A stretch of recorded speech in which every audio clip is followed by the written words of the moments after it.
What's up guys, welcome back to another video, and today we're going to be talking about how to get your older hardware PCs to run better, aka the potato hardware, aka the 15-year-old hardware. For my case, it's about 12 years old, and let's talk about the reason for this video first. I was working on how to get potato hardware to run better on Helldivers 2, and I got a comment from a user on my previous video about best settings for a Steam Deck, and he said he could only get about 25 frames on extreme modes on his i7-6700. I do not know the GPU. i7-6700 is a lot better than what I have, which is an i7-4770K, which would mean he would at least get the same equivalent value that I'm getting.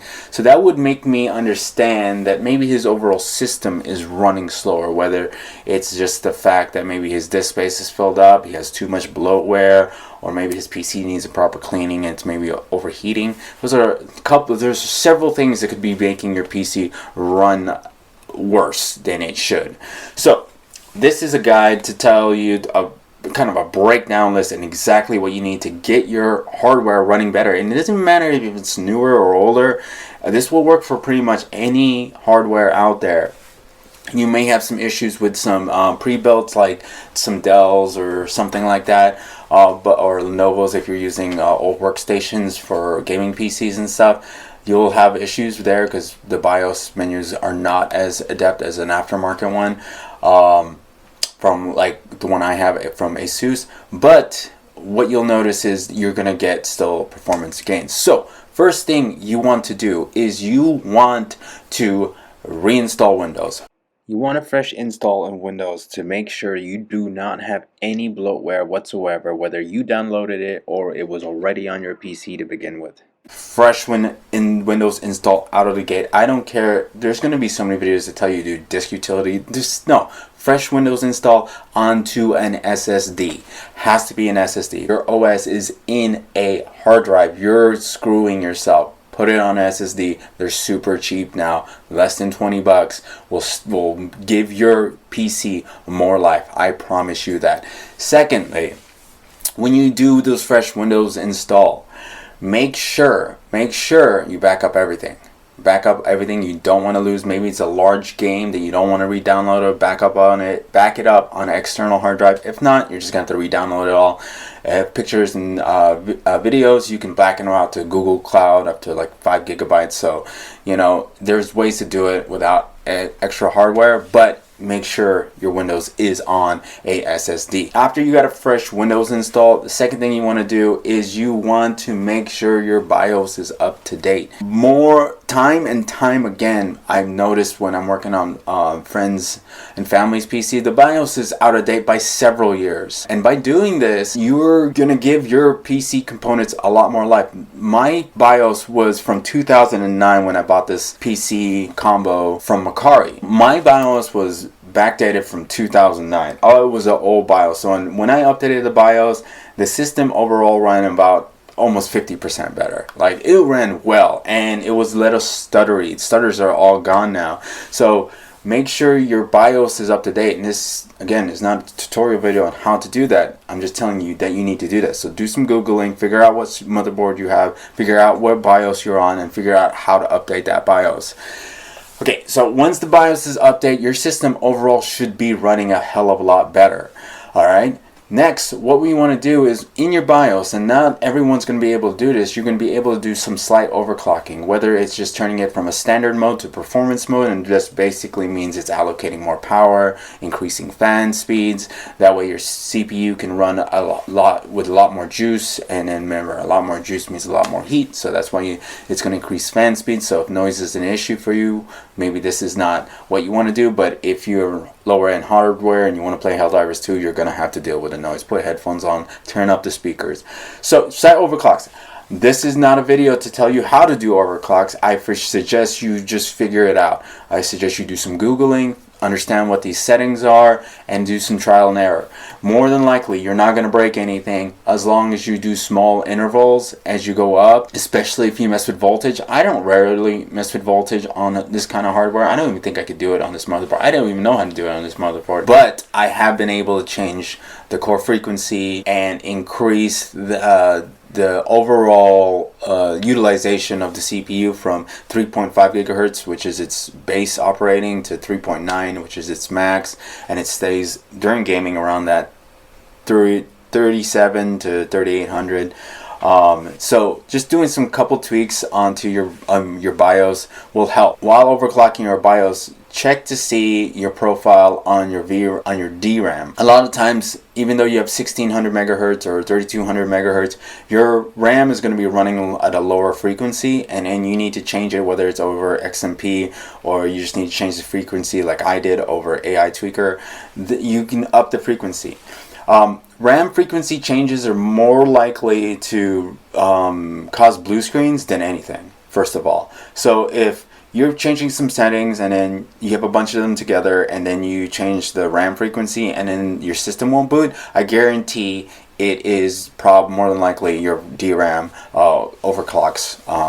So keep that in mind. So how do you get rid of that if it becomes an issue? So usually technically you could get back into the BIOS, but if you're not able to get back into the BIOS, what you want to do is you want to power down your PC.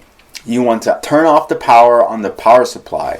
Then all you want to do from there is power cycle the power button a couple times. That way you discharge the battery. Then pull the CMOS battery out of your motherboard for about 10 seconds and it should clear the BIOS. Basically everything is going to go refresh to the default state, even all the settings you change. At least your motherboard should be working. It's rare to actually brick a motherboard. It's pretty difficult.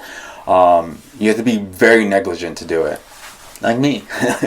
But that's how you bring it back. It's pretty simple. You're not going to do any flash tools. But now that you've overclocked your CPU, now you're in game, and what you want to be looking for is overall low utilization on idle. So if you're hovering around like 10 and below, that's a pretty good low utilization. Usually on my PC I can get it low as 5 and 6, depending on what background apps are running. Usually Windows is always running something. Microsoft Edge does not turn off. It's always on. You cannot turn this thing off. I haven't found a way to turn it off, and if I can find a way to turn it off, I will. If I can find a way to delete it, I will. Now that you've done everything, I would highly suggest downloading MSI Afterburner. As you can see here on my hardware, it does not work anymore. The RX 580 is just so old now, I guess, that the drivers for MSI doesn't work anymore. I know that Adrenaline drivers don't work anymore. AMD's pretty much seems like they've abandoned this graphics card, which kind of sucks, but it's a really old hardware. It's about 7-8 years old now, and it does 1080p gaming fairly well on our Helldivers 2 with our i7 4770K. So I'm not gonna hate too much. I only got it for $70. It's old hardware, so you can't support things forever. I understand what companies. It's money. It's a money game. Remember, these companies are for-profit business. If it ain't making money, it ain't making sense. Understand that. If you're looking to buy older hardware, but that doesn't have to do with it. Overclock your graphics card. When overclocking your graphics cards, always do increments of 50 out the gate, and then when you get instability, then you want to turn it down. I always feel like, so you want to push the limit. But for a game like Helldivers 2, I don't really think that's very important. I think getting your CPU right is the most important thing. But with those tips, hopefully your CPU is just not necessarily running faster, but smoother. When I say smoother, meaning your frequencies are going to stay up higher, longer, which would mean that you would incur less frame drops. That's why if you watch the gameplay right here, we're getting pretty much steady mid-30s throughout the game. This is 1080p medium mixture with a high render distance. The key thing on these settings is that the volumetric fogs are all on low, the lighting quality is on low, and everything else is on medium except for render distance. So keep that in mind.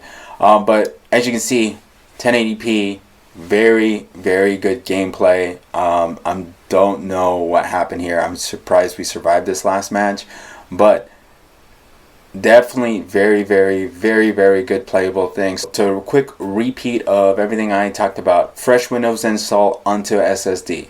Make sure to back up everything you don't want to lose. Update your BIOS. Okay, update your BIOS. It is very important. Then do some slight overclocks onto your CPU through your motherboard. Whether it's just changing it from standard mode to performance mode, it helps. Trust me, it helps keep those core frequencies a lot higher, longer, which will help you get less frame stutters, and then learn to tweak your CPU through your motherboard and however it allows you. Make sure your DRAM is set to its highest possible setting. Mine was 1337. I was able to get it to 1600. Didn't make a huge difference, but higher core frequencies is just going to allow the system not to have so many dips, and you're not going to get a push in frames. You're just going to get less dips and then more steady, consistent frames with faster running RAM and also a higher core frequency CPU. For the most part, you probably get 1 or 2 more extra frames, but for the most part, it's just gonna keep your system running smoother, less dips. I didn't see one dip into the mid to the 20s during gameplay on this. Didn't see one dip, but I want you to keep all that stuff in mind. So once you get that done, then you're gonna go ahead, overclock. There's my baby.